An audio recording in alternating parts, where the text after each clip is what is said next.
Welcome back everybody to Steven's Reptiles. Recently I did a video talking about an incubator build and I'll have that one coming up soon. But today I wanted to talk about the thermostats and which one you might or might not want to use. This one right here is an example of a pulse thermostat.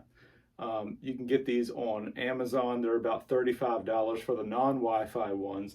That's what this one is right here. And I wanted to show you in this video a sample of the difference between the pulse thermostat and the proportional thermostat.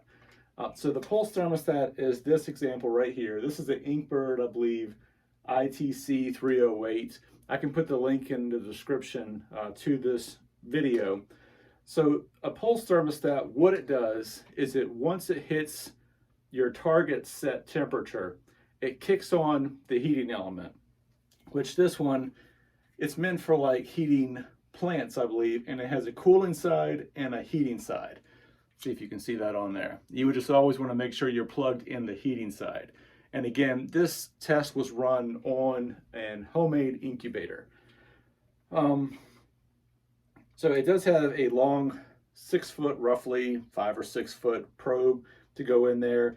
And so again, back to once you set your desired temperature, I had mine set at 82 degrees. That's what I was going to incubate at. This was just for a test. And once it hits 82 degrees on the sensor for the probe, it just kicks it on, and it keeps it on as it continues to rise in. Whereas a proportional thermostat like the VE2 and 300s and the Spider Robotics, they'll like do little pulses.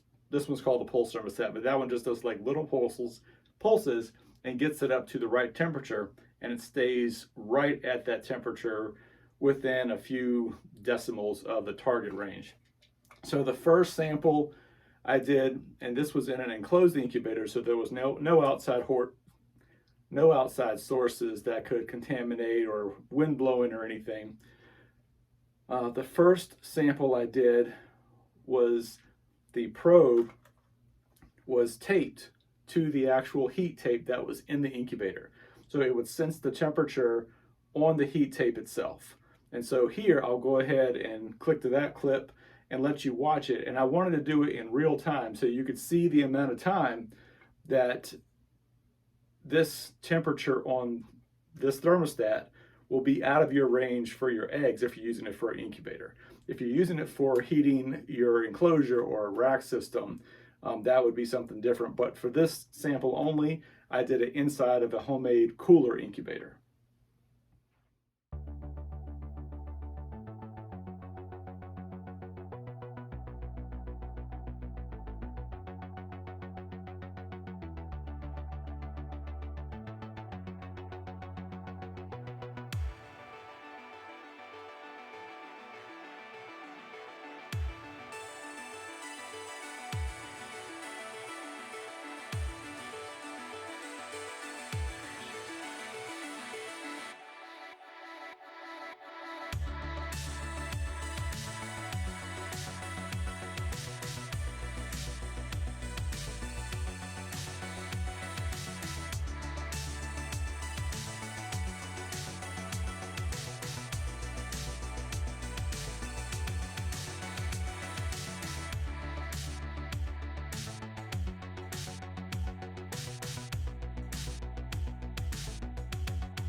Well, you've seen the first sample of where this probe, the sensor on the probe, was taped directly to the 6-inch flex watt heat tape that I got from Reptile Basics. All of my heat tape has always been from them.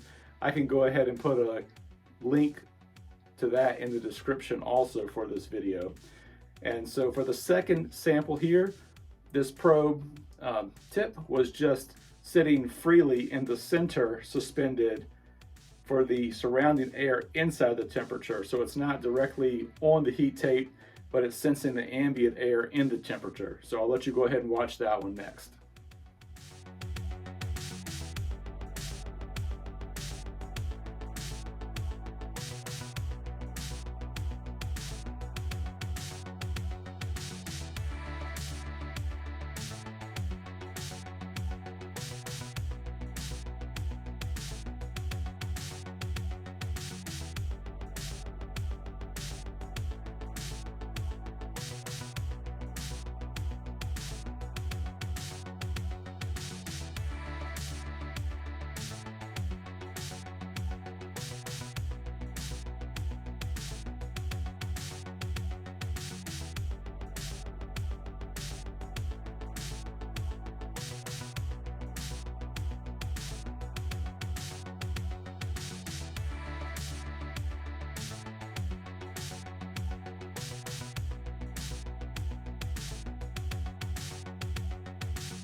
And so that's the end of both the samples there. It was quite a while.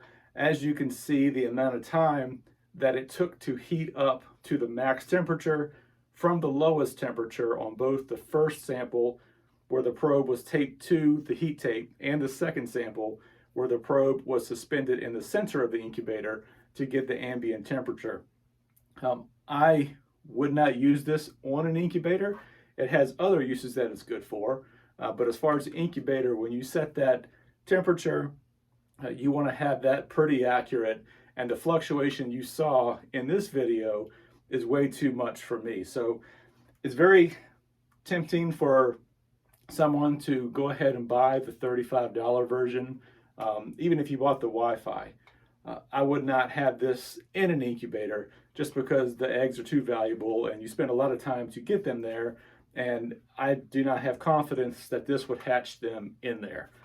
But if you made it this far in the video, I really appreciate you taking the time and watching this. I know it was kind of dry. I find this kind of stuff interesting, especially if I'm looking at buying a product. I'd like to have this to look at beforehand. And so I just went ahead and did the sample for you. I really appreciate each and every one of you that have subscribed to this channel and continue to watch me. Hopefully this is going to take off a little faster and grow. I have not made any videos for quite a while. Started out this year with great intentions. It did not happen the way I planned so far, but I do fully intend to go for twice a week on videos. Don't want to commit to something yet because I haven't shown it yet.